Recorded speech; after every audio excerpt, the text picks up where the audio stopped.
첫 번째 경기 미토 대 구마모토 분석 시작해보겠습니다. 미토 올릭은 4-4-2 포메이션을 기반으로 측면과 중원을 균형 있게 활용하는 팀이지만 전방과의 간격 유지가 매끄럽지 않다.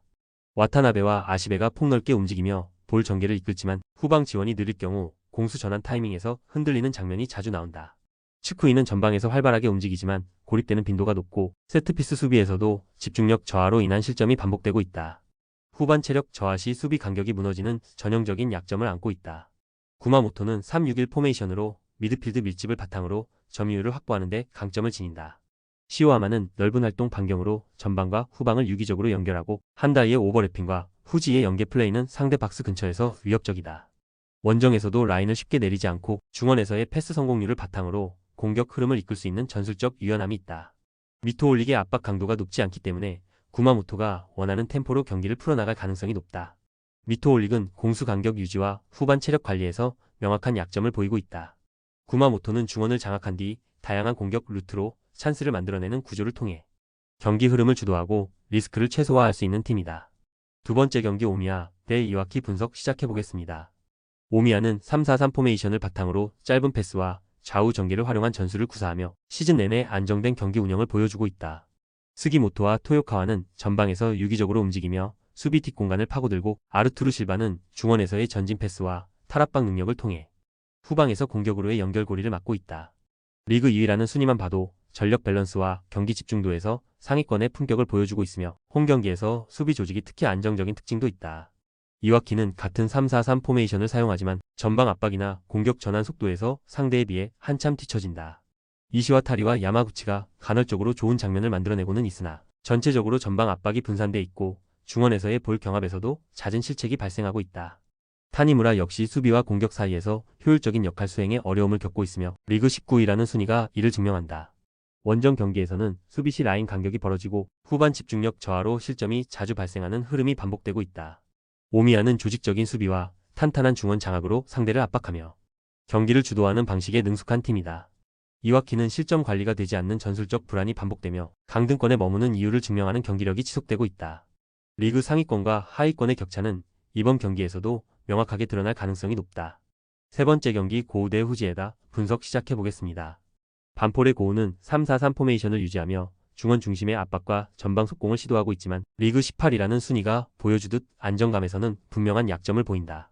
미스이라는 측면에서 빠른 돌파와 크로스 능력은 있지만 아라키와 토리카이의 움직임이 박스 안에서 정형화되며 창의적인 패턴이 잘 나오지 않고 있다. 특히 후반으로 갈수록 미드필더와 수비 라인의 간격이 벌어지고 세트피스 상황에서 실점을 허용하는 빈도도 높다. 홈 경기에서도 공격 루트가 단조롭고 전개 속도 대비 마무리 빈도가 떨어지는 흐름이 반복되고 있다. 후지에다는 같은 3-4-3 포메이션을 사용하지만 세이크 디아만카와 카네코, 치바를 중심으로 더 다이내믹하고 효율적인 전개를 보여준다. 디아만카는 넓은 활동 범위를 바탕으로 중원 장악을 도우며 카네코와 치바는 좌우 측면에서 날카로운 돌파를 통해 수비 라인을 흔드는 데 능하다. 리그 8이라는 순위는 전반적인 팀 밸런스와 공격 효율성을 반영하고 있으며 원정에서도 전진 패스와 스위칭이 자연스럽게 이어진다. 특히 상대 압박이 약할 경우 박스 근처까지 빠르게 전개하며 유효 슈팅까지 연결하는 능력은 고우보다 한 수위다. 반폴의 고우는 수비 조직의 일관성과 후반 체력 분배에서 지속적인 불안 요소를 노출하고 있다. 후지에다는 중원의 넓은 활용과 빠른 사이드 전개를 통해 찬스 창출 능력에서 분명한 우위를 보이고 있으며 전체적인 짜임새와 공격 설계에서 고우보다 한 수위의 전력을 보유한 팀이다.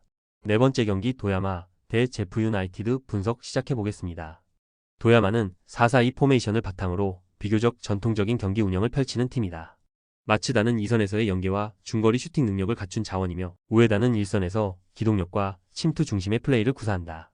이토는 좌측 풀백 위치에서의 오버래핑은 좋지만 복귀 타이밍이 늦을 경우 측면 공간이 쉽게 노출된다. 전체적으로 수비에서의 라인 유지나 간격 조절은 안정적이지 않으며 상위권 팀을 상대로는 수비 밸런스 붕괴가 자주 발생해 실점으로 직결된다. 리그 6위라는 성적은 준수하지만 수비 안정성과 빌드업 완성도에서는 아직 한계가 드러난다. 제프 유나이티드는 4-4-2 포메이션으로도 점유율 기반의 공격 전개가 능숙한 팀이다. 이시카와는 후방에서의 전개 중심을 잡아주며 고야는 좌측 측면을 파고들며 2선 연계에 탁월하다. 치바키는 활동량이 풍부하며 전방 압박과 세트피스 가담에서도 큰 역할을 수행하고 있다. 리그 1위라는 성적은 전체적인 짜임새와 전력의 깊이를 그대로 보여주는 지표이며 특히 좌우 전개 이후 크로스에서 높은 득점 효율을 유지 중이다. 도야마의 수비 전환이 느릴 경우 제프 유나이티드가 하프 스페이스를 반복적으로 공략할 가능성이 높다. 도야마는 후방 조직력과 측면 수비에서 반복적인 약점을 노출하고 있으며 제프 유나이티드는 전 포지션에서 안정적인 밸런스를 바탕으로 흐름을 압도할 수 있는 구조를 갖추고 있다. 리그 1위 팀다운 실리 있는 운영으로 전반부터 도야마를 밀어붙일 가능성이 높다. 다섯 번째 경기 에이메 대 아키타 분석 시작해보겠습니다. 에이메는 3-4-3 포메이션을 바탕으로 측면 돌파와 중앙 압박을 시도하지만 수비 밸런스가 붕괴되는 장면이 많다. 타구치와 코다가 하프라인 위에서의 활동량은 뛰어나지만 공수 전환 시 뒷공간을 비우는 장면이 자주 발생하며 세트피스 대응에서도 집중력이 떨어진다. 모리야마는 전방에서 기회를 만들어내려 하지만 상대 수비에 고립되는 경우가 작고 이선의 지원도 부족하다. 리그 최하위라는 성적이 말해주듯 전체적인 팀 조직력과 운영의 안정감이 부족한 상황이다. 아키타는 4-4-2 포메이션을 기반으로 한 수비 조직은 상대적으로 더 단단한 편이다. 코마츠는 후방 빌드업과 롱패스 연결이 안정적이고 미스타니와 모루카는 좌우에서 기민하게 움직이며 수비 뒷공간을 적극 공략한다. 전방에서의 움직임은 단순하지만 수비 후 역습 형태에서 효율적인 장면을 자주 만든다. 에이메와 달리 후반 집중력 유지와 수비 간격 조절이 잘 되는 편이며 리그 16이라는 순위지만 하위권 팀들과 비교했을 때 기본적인 경기 운영이 탄탄한 모습이다. 에이메는 공격 루트의 다양성 부족과 수비 조율 실패가 지속되며 최하위권에 머물고 있다. 반면 아키타는 수비 안정성과 전환 속도에서 하위권 팀 중 가장 완성도가 높은 편이며 이번 경기에서도 수비 집중력과 역습 설계에서 분명한 우위를 보일 가능성이 높다. 여섯 번째 경기 이마바리 대 도쿠시마 분석 시작해보겠습니다. 이마바리는 3-5-2 포메이션을 바탕으로 중원 밀집 전술을 활용하며 안정적인 볼 점유를 시도한다. 마르쿠스 인디오는 미드필드에서 공격 템포를 조율하며 후방 빌드업의 핵심 역할을 수행하고 있고 웨슬리 다 실바는 박스 안에서의 위치 선정과 마무리 능력에서 꾸준한 활약을 보이고 있다. 우메키는 좌측에서 활동량과 크로스 모두 좋은 퍼포먼스를 보여주고 있으며 리그 5위라는 순위가 이를 증명한다. 다만 수비 전환 시 라인 간격이 벌어지며 측면에서 크로스를 허용하는 빈도가 다소 높은 편이다. 도쿠시마는 3-4-3 포메이션으로 운영되며 루카스 바셀루스를 중심으로 한 전방 라인은 기동성과 유기적인 연계가 돋보인다. 스기모토는 박스 근처에서의 연계와 마무리에 능하며 시게이로는 공격 시 볼 간수 능력과 공간 활용에 능한 자원이다. 전술적으로는 전방 압박보다는 중원에서의 트랜지션 속도를 높이는 방식으로 전개하고 있으며 중거리 슈팅과 세컨볼 장악 능력도 인상적이다. 리그 7이지만 전체적인 전력과 조직력은 상위권에서 경쟁 가능한 수준이다.